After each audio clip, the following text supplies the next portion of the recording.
লা লিগার শনি রবিবারের ফিক্সচার শুরু হচ্ছে আপনার আতলেতিকো মাদ্রিদের ম্যাচ দিয়ে। আলাভেসের সঙ্গে তাদের ম্যাচ শনিবার রাত 9:15টায়। সেল্তা ভিগোর বিপক্ষে খেলবে বার্সেলোনা। লেগানেসের সঙ্গে রিয়াল মাদ্রিদের ম্যাচ। বার্সেলোনা লিগ লিডার লা লিগাতে, তাদের সব শেষ ম্যাচটায় তারা হেরে গিয়েছিল এবং সেখান থেকে তাদের ঘুরে দাঁড়ানোর একটা ব্যাপার স্যাপার আছে।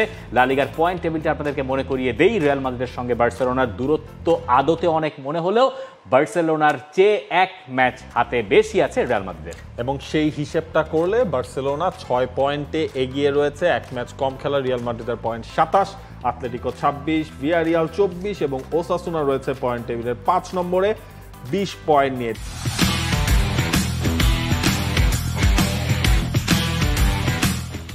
দেখুন, বার্সেলোনা যখন এই ইন্টারন্যাশনাল ব্রেকে যাওয়ার আগে লাস্ট ম্যাচটা হারলো, সেটাই কিন্তু এই ডিফারেন্সটাকে আসলে কমিয়ে দিয়েছে। আপনি হিসেবটা করেন, সেই ম্যাচটা যদি বার্সেলোনা জিতে যেত, মানে এক ম্যাচ কম খেলা হলেও বার্সেলোনার সাথে পয়েন্টের ডিফারেন্সটা 9 হয়ে যেত রিয়াল মাদ্রিদের। সেটা কিন্তু একটা বড় চাপ তৈরি করতো, এবং সেই জায়গাটাই রিয়াল মাদ্রিদ তো এমনিতেই হচ্ছে কি একটু নানা ধরনের জটিলতার মধ্যে রয়েছে, তাদের ওই ডিফেন্ডিং লাইন নিয়ে জটিলতা চলছে, সেটা একটা বাড়তি প্রেশার হতো। কিন্তু বার্সেলোনা সেই সুযোগটা আলটিমেটলি কাজে লাগাতে পারে নাই। আর এই নভেম্বরেই আপনি হিসেব করেন রিয়াল মাদ্রিদের জন্য কিন্তু টাফ টাইম অপেক্ষা করছে।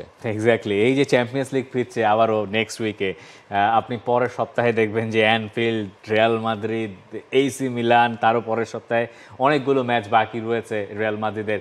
রিয়াল মাদ্রিদ যখন ফিরছে আরেকবার, তখন কথা হবে কি ভিনিসিয়াস, এমবাপে, মানে পুরনো আলোচনাই নতুন করে এবং হচ্ছে লিভারপুলের ম্যাচটা যখন আসবে তখন হচ্ছে গিয়ে রিয়ালের রক্ষণ, হ্যাঁ সেটা কি না হবে, আবার নতুন করে আবার কেউ ইনজুরিতে পড়ে কিনা ট্রেনিং এ, সেটা হলে আবার কি ব্যাকআপ প্ল্যান আছে স্পেনের হয়ে ইনজুরিতে পড়লেন, তিনি বার্সেলোনায় কি অবস্থায় খেলবেন, এটা নিয়ে একটা সংশয় থাকতে পারে। লামিন ইয়ামালকে অবশ্য রেস্ট দেওয়া হয়েছে।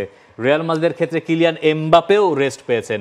ভিনিসিয়াস জুনিয়রকে হয়তো এই ম্যাচটায় বিশ্রাম দেওয়া হতে পারে, কারণ চিন্তা করে দেখেন ব্রাজিল থেকে ভদ্রলোক ট্রাভেল করে মাদ্রিদ যাবেন, এতক্ষণ হয়তো পৌঁছেও গেছে। আচ্ছা, আপনি ভিনিসিয়াসকেও যদি রেস্ট দেন, আপনার রড্রিগো কিন্তু না। এটাই আমি বলছি, দেখেন আপনি ব্রাহিম দিয়াজকে কাজে লাগাতে পারেন। ব্রাহিম দিয়াজ সেনসেশনাল এই মুহূর্তে, এই ইন্টারন্যাশনাল উইন্ডোটাও তার বেশ ভালো গেছে, দুর্দান্ত গেছে।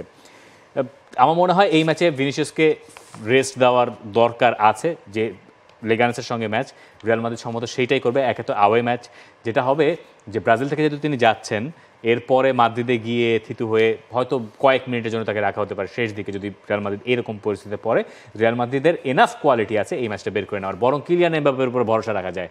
যে এমবাপে তো পুরো এই 2 সপ্তাহ বিশ্রামে ছিলেন, তাকে নিশ্চয়ই স্টার্ট করে দেওয়া হবে। সেখানে সঙ্গী হিসেবে ব্রাহিম দিয়াজ থাকতে পারবে। নতুন কিছু কার্লো আনচেলত্তি হয়তো এই 2 সপ্তাহে একটা কৌশল তো তাকে বের করেছেন অলরেডি, হয়তো সেটা তিনি এক্সিকিউট করার চেষ্টা করবেন। প্ল্যান এ প্ল্যান বি সেটা তিনি হয়তো বা বের করেছেন। এই ম্যাচে ম্যাচ প্রেডিকশন লেগানেস এর এগেইনস্টে রিয়াল মাদ্রিদ জিতবে। বার্সেলোনাও আমার মনে হয় বার্সেলোনা সেল্টা ভিগোর এগেইনস্টে টাফ হবে, কিন্তু তারপরও টাফ হবে। হানসি ফ্লিক তিনি বার্সেলোনাকে ওই জয়ের ধারাতে আবারও নিয়ে আসবেন বলেই আমার মন বলছে। And click on the bell icon. Follow us on Facebook and Instagram. Download T-Sports app to enjoy exciting games and highlights. Visit tsports.com.